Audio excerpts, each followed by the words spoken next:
A computer is a state machine. Basically, all it is do something and then find the next state to go to. What really goes on underneath is certainly not realized. When you look at the ocean's surface, it's hard not to be mesmerized by it. But what we don't often think about is how much of that surface is influenced by a myriad of invisible processes all happening just underneath. Similarly, computers rely on countless calculations working internally, so you can jump from your web browser to your email to the game or music player you have on in the background. The computer, as the machine we know today, would not be possible without UNIX.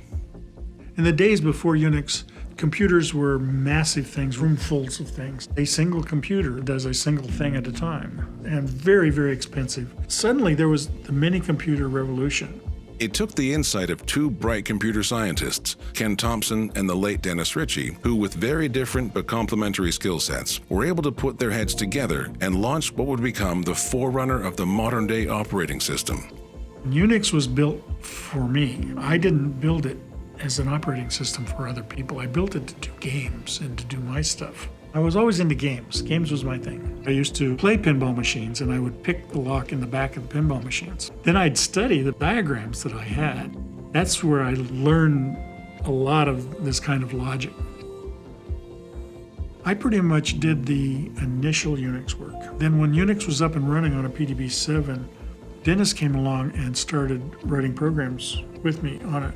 I would describe Dennis Ritchie as an exceptionally nice guy who sort of may have come across shy, but inside he was one of the kindest, most giving people I've met in a long time.